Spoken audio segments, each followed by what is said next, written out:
हम देखते हैं कि ठीक है कि रीडिंग क्यों इम्पोर्टेंट है। और मैं आपको बार बार क्यों बोलती हूँ कि आप रीडिंग करना सीखो, रीडिंग करो। ठीक है, तो आज हम इस पर पूरा ओवरव्यू देखते हैं और इसे कैसे अपनी हैबिट बनाना, इससे भी हम देखेंगे। ठीक है, तो चलिए स्टार्ट करते हैं। तो पहले आ जाता है, तो देखिए पहले हमें जो रीडिंग है ना उसको अपनी डेली की हैबिट बनानी है। ठीक है, मतलब डेली मिनिमम आप कोशिश कीजिए कि 2 पेज तो आप पढ़े ही। ठीक है, आपको 2 पेज तो पढ़ना ही है, चाहे कुछ हो जाए। कम से कम 2 पेज, ज़्यादा से ज़्यादा 2 या फिर 3 पेज पढ़ लो।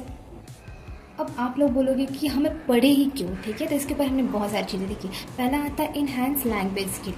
जब हम कोई भी पढ़ते हैं ना, जो भी चीज़ें पढ़ते हैं, जैसे कि इंग्लिश हो गया, हिंदी हो गया, मराठी हो गया, हम जो भी लैंग्वेज पढ़ते हैं तो उससे हमें हमारे सामने बहुत सारे अलग अलग शब्द आते हैं, वैकेबलरी आती है, जिससे हमें पता चलता है कि हाँ ऐसा भी हो सकता है, इसका मीनिंग ऐसे है, इसका ये है। तो बहुत सारी चीज़ें हमें समझ आती है। ठीक है, तो हमारी लैंग्वेज बहुत ही अच्छी हो जाती है। सेकेंड आता है प्रोनाउंसिएशन।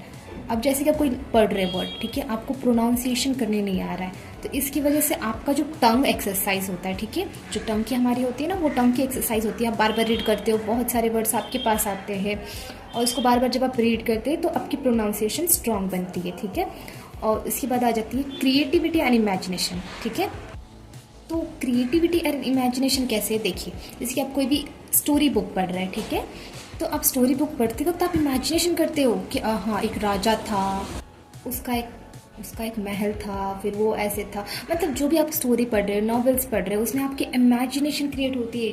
और आजकल के जो हम कुछ भी देखते हो, हमें समझ ही नहीं आता, हम इमेजिन नहीं कर पाते। लेकिन जब हम बुक पढ़ना स्टार्ट करते हैं तो हमारी इमेजिनेशन थिंकिंग बहुत ज़्यादा ग्रो अप होती है।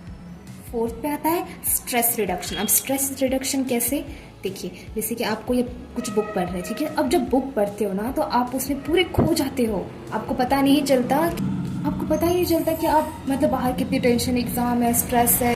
तो इसकी वजह से आपको बहुत फोकस से आप पढ़ पाते हैं। ठीक है, तो आपका स्ट्रेस रिडक्शन होता है।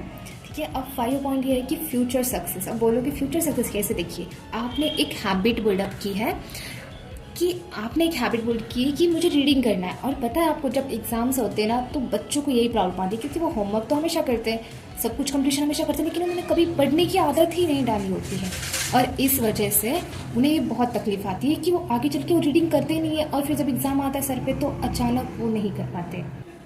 तो आपकी जब ये हैबिट बनी रहेगी तो आप मतलब जब आपके एग्ज़ाम्स आएंगे ना, आपको हलवा लगेगा, आप बोलोगे अरे ये तो मैं हमेशा रीड करती हूँ। आपके ऊपर जो स्पेलिंग्स आपकी लर्न नहीं होते ना, क्योंकि आप देखिए बार बार बुक पढ़ रहे हो, तो ऑब्वियस ही बात है कोई सेंटेंस बार बार आएगा तो आपकी नज़र आंखों के नीचे से जाएगा और आप तुरंत लर्न कर सकते हैं। छठा पॉइंट है बिल्ड वैक्यूबलरी। ठीक है, अब वैक्यूबलरी कैसे, ये मैं आपको लास्ट को बताऊंगी ये कैसे होगा। ठीक है, ahead of 99% of peoples like, देखिए अब जो भी बच्चे हैं ना, या फिर कोई भी होने तो बड़े बूढ़े, मतलब जो भी लोग हैं वो पढ़ने की आदत कभी नहीं डालते। जो पता है आपको, जो रिचेस्ट पर्सन होते हैं ना, आप कोई भी पर्सन के नाम ले लो, इलन मस्क हो गए या फिर भगत सिंह को ले लो, उन्होंने इतनी सारी किताबें पढ़ी है आप इमेजिन नहीं कर सकते।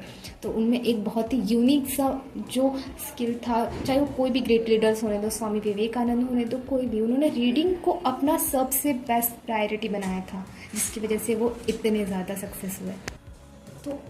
तो आप 99% लोगों से आगे होगे जब आप रीडिंग हैबिट बनाओगे।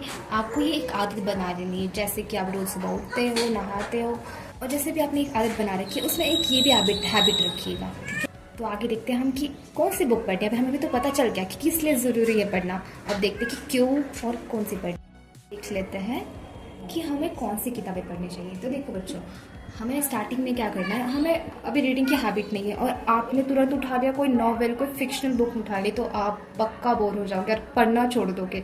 तो इसीलिए आपको पता है क्या करना है, पहले आपको जो इंटरेस्ट है, जैसे कि स्टोरीज़, बच्चों में फेमस होती है स्टोरीज़, तो आप वो पढ़ो। ठीक है, बहुत सारी स्टोरीज़ मैं आपको सजेस्ट भी कर दूँगी, आपको लिंक भी भेज दूँगी कि कौन सी बुक से आप रीड कर सकते हैं। ठीक है, तो हमें पहले इंटरेस्ट बिल्ड करना है। सपोज़ करिए कि आपको पहाड़ चढ़ना है, ठीक है, और आप सीधे पहाड़ थोड़ी चढ़ जाओगे, आप पहले एक एक स्टेप लोगे ना, एक स्टेप, तो आप धीरे धीरे कदम उठाओगे ना। वैसे ही किताबें जब हम रीडिंग अपनी स्टार्ट करते हैं तो इसके लिए इंपॉर्टेंट है कि पहले आपको इंटरेस्ट आना चाहिए कि पढ़ना है मुझे, उसमें खो जाना चाहिए, उससे पूरा आपको प्यार होना चाहिए रीडिंग से, तभी आप कर पाओगे, अदरवाइज आप छोड़ दोगे। ठीक है, तो इसको अपनी हैबिट बनाने के लिए पहले आपको क्या करना है, ऐसी बुक्स पढ़नी है जो बहुत ही इंटरेस्टिंग है। तो मैंने कुछ बुक्स ढूंढे हैं, तो आप लोग ज़रूर पढ़िए, ठीक है। तो इसमें से पहली बुक आ जाती है 108 पंचतंत्र स्टोरीज़, ठीक है। और पंचतंत्र स्टोरीज में बहुत अच्छी अच्छी 108 स्टोरीज़ है, बहुत ही। इसमें हिंदी और इंग्लिश दोनों में अवेलेबल है, तो आप ले सकते हैं। और सेकंड बुक आती है तेनाली रामा की बुक है, ठीक है। तो ये इसमें भी बहुत ज़्यादा आपको मतलब बहुत कुछ सीखने को मिलेगा, आप तो ज़रूर पढ़ना, ठीक है। Alice in the wonderland, the little prince, encyclopedia, biographies, मतलब ये सारी जो है स्टोरी की बुक है, ठीक है। इंसाइक्लोपीडिया ये बहुत अच्छी किताब है, जिसमें बताया जाता है आपको कि कैसे सब कुछ काम करता है, ठीक है। तो ये ज़रूर आप पढ़ना। और एक और बुक है मेरे ख्याल से हाउ वर्क, ऐसे कुछ एक बुक है, तो मैं आपको वो भी बता दूंगी, तो वो भी पढ़ना। उसमें पता है क्या दिया कि जो काम है वो कैसे, जो भी है वो कैसे वर्क कर, जैसे गाड़ी है, ठीक है, वो काम कैसे करता है गाड़ी, है ना। जैसे बारिश क्यों होती है, और जब हम कोई भी एक्सपेरिमेंट करते हैं वो ऐसे क्यों होता है, इसमें सारे बताया गया। और पता वो पढ़ते वक्त एकदम मज़ा आ जाता है, सच कह रही हूँ। तो आप लोग ज़रूर पढ़ना। और नेक्स्ट है बायोग्राफीज़। देखिए बहुत अच्छे अच्छे हमारे जो लीडर्स हुए हैं, APJ अब्दुल कलाम, भगत सिंह, जितने भी जो लीडर्स हैं ना, उनकी आप स्टोरी ज़रूर पढ़ना, ठीक है। और अभी रिसेंटली भी कुछ बुक्स आई थी, तो आप वो भी पढ़ सकते हैं, ठीक है। तो अब बारी आती है कि हम पढ़े कैसे पढ़े, ठीक है। तो हम अब देख लेते हैं, लास्ट हमारा सेक्शन आ जाता है कैसे पढ़े। तो देखिए पहले आपको क्या करना है, एक रीडिंग बुक बनानी है सेपरेट, ठीक है। और उसके बाद अलग बुक बनानी है आपको, ठीक है। उसके बाद क्या करना है, जब आप पढ़ते हैं ना तो अंडरलाइन करते जानी है आपको, ठीक है। अगर आप कोई वर्ड पढ़ रहे हैं तो आप उसको अंडरलाइन कीजिए, तुरंत मीनिंग नहीं ढूंढना है आपको। अब वरना कोई बच्चे क्या करते हैं, अंडरलाइन किया और तुरंत जाके मीनिंग सर्च की, नहीं, आपको बिल्कुल ऐसा नहीं करना। आप फिर क्या होता है, आप सब्जेक्ट से जो हम टॉपिक पढ़ रहे हैं उसे हम हट जाते हैं, तो आपको पहले अंडरलाइन कर लेना है। और जब आपने पूरा पढ़ लिया है स्टोरी, तो फिर क्या करो, आप अपने शब्दों में लिखो। बच्चों में ये बार बार आपको फोकस करके मैं बताऊंगी कि बेटा अपने शब्दों में लिखो, ठीक है। क्या करना है, अपने शब्दों में लिखना सीखो। आप लोगों में से कोई भी बच्चे ना अपने शब्दों में नहीं लिखते, जो भी आ रहा है आपको, हिंदी में आ रहा है, आपको जितना समझा है उतना कोशिश करो। आपको स्टार्टिंग में परेशानी आएगी आपको, क्योंकि आपने कभी ट्राई नहीं किया है, लेकिन ये आपको इतना आगे लेके जाएगी ना। आपको मैं बोल रही हूँ कि ये सारी जो चीज़ें होती है ना, ये पता है नेक्स्ट लेवल के बच्चों को भी। हमें जैसे कि मैं हमेशा सोचती हूँ कि काश मुझे ये सब चीज़ें ना मेरे स्कूलिंग लेवल पे बता दिया होता तो मैं आज मेरे पास बहुत कुछ होता। पर उस वक्त मुझे कोई मेंटर नहीं था कि मुझे उतना गाइड कर सके। लेकिन मैं चाहती हूँ कि जो मेरे बच्चे हैं वो क्या करें, वो एकदम एक्सेल हो जाए, कि वो जब तक बोर्डिंग में जाते हैं, अपना 12th का देते हैं, उसके बाद कोई कंपटीशन एग्ज़ाम पे जाते हैं, तो उनके पास इतना ज़्यादा पावरफुल होना चाहिए कि वो क्या है कि यार ये सब तो हम पहले भी कर चुके हैं, ठीक है। तो इसकी वजह से आप लोगों को अभी से आदत डाल दो। और बहुत सिंपल है, ये कोई रॉकेट साइंस नहीं है जो आपको समझ नहीं आएगा, ठीक है। तो आपको क्या करना है, अपने शब्दों में लिखना है। इस पे प्लीज़ फोकस करो बच्चों आपको, क्योंकि देखिए एग्जाम्स जब आती है ना आपकी, तो आप पता है क्या होता है, आप रट्टा मारते हो अपने शब्दों में। आपको पता है कि हाँ सोलर सिस्टम में इतने प्लैनेट्स है, इतने हैं, लेकिन आप अपने शब्दों में नहीं लिख पाते कि हाँ the solar system has 8 planet and जो भी है, ठीक है। तो आप वो नहीं लिख पाते, तो इसका मतलब है कि आप कहीं ना कहीं आपको अपने शब्दों में लिखना नहीं आता। आपको पता है आंसर, बट आप लिख नहीं पा रहे, तो ये बहुत बड़ी भूल है, ठीक है। तो इस पर ध्यान देना आप लोग। और फिर लास्ट को क्या करना, आपको जो मीनिंग्स दिए थे ना मैंने, जो भी आपने अंडरलाइन किया था, उसको आपको इस तरीके से लिखना है, ठीक है। देखिए अब मैंने सपोज कर लिया, एग्जाम्पल ले दिया यहाँ पे होली, ठीक है। तो होली का मतलब होता है पवित्र, पावन, धार्मिक या पुण्य। तो ये सब चीज़ें क्या करनी है आपको, तो देखिए तो अभी आपको एक मीनिंग दिया गया है पवित्र, पावन, तो ऐसे हमने सारे मीनिंग्स लिख लिए हैं, ठीक है। तो इसका पहले आपको जो भी लैंग्वेज आपको समझ आ रही है, आप मराठी में भी लिख सकते हैं, इंग्लिश में भी लिख सकते हैं, हिंदी में भी लिख सकते हैं, ठीक है। तो इसमें आपको सिंपल लैंग्वेज में लिखना है जिससे आपकी मीनिंग समझ आए। अब इसके क्या करनी है, यहाँ पे सिनोनिम्स, ये हैं सिनोनिम्स, ठीक है। सिनोनिम्स होता है मतलब समानार्थी शब्द, ठीक है। और यहाँ पे आ गया ऑपोजिट वर्ड, ठीक है। अब मैंने सिनोनिम्स ऑफ ऑपोजिट वर्ड क्यों दिए, देखिए अब जब एक वर्ड पढ़ रहे हैं आप, ठीक है, वर्ड पढ़ रहे हो आप, और यहाँ पे लिखा हुआ है सिनोनिम्स। सिनोनिम्स मतलब इसके समानार्थी शब्द। आप जब एग्जाम में जाते हो ना, तो आपको बहुत सारे ऐसे आते हैं कि इसके समानार्थी शब्द बताओ।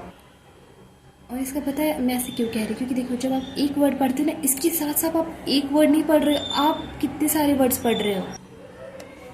देखिए आप 1 2 3 4 5 6 7 8 9 10 11 12 13 14 मतलब एक वर्ड के साथ आप सोचिए कितने सारे वर्ड्स पढ़ रहे हो। और पता है जब हम लिंक होता है ना ये, तो हम ना मतलब बहुत ज़्यादा, देखिए अब होली का अनहोली आप तुरंत याद आ जाएगा। अब अनहोली बोला मैंने तो अपवित्र हो गया, इम्प्योर, ठीक है। ऐसे अलग अलग वर्ड्स हम क्या करते हैं इसके ज़रिए जोड़ते हैं। और लास्ट इंपॉर्टेंट, एग्जाम्पल्स लिखना नहीं भूलना है, ठीक है।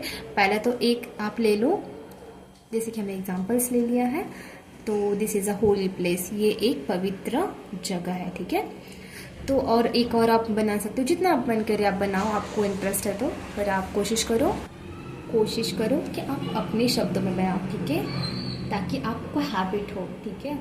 तो आप लोगों को ये चीज़ें फॉलो करनी है, एक बुक बनानी। और आपको पता है ये अगर आप लोग पढ़ते हैं और इमेजिन कीजिए आप 1 साल तक ये रूल फॉलो करते ना, डू यू इमेजिन इसका बेनिफिट क्या होता है। आप बताएं कितने साल होते हैं, बताओ मुझे। 365 डेज होते हैं, है ना, 365 डेज होते हैं।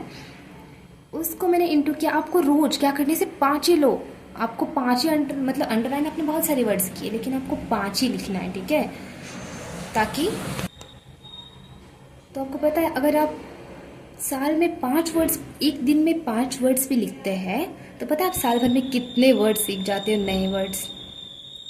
1825, ठीक है। तो आप इतने वर्ड सीख जाते हो। इतने ही वर्ड नहीं, मैंने सिर्फ इसकी बात की। इसके साथ साथ आप अगर इसको पकड़ते हो तो आप सोच लो 2-3 हज़ार से ऊपर चले जाते हो आप लोग।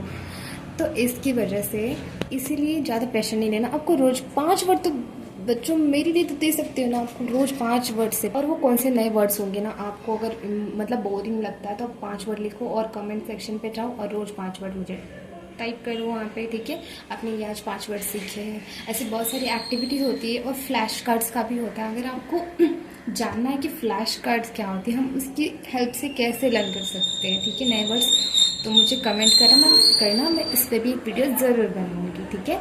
तो आज के लिए हम यहीं पे करते हैं और आप मुझे बताना है कि आपको मेरी ये वीडियो कैसी लगी, ठीक है। और अगर आपको इसका स्क्रीनशॉट चाहिए तो आप बिल्कुल ले सकते हैं, ठीक है। तो मिलते हैं बच्चों, बाय बाय।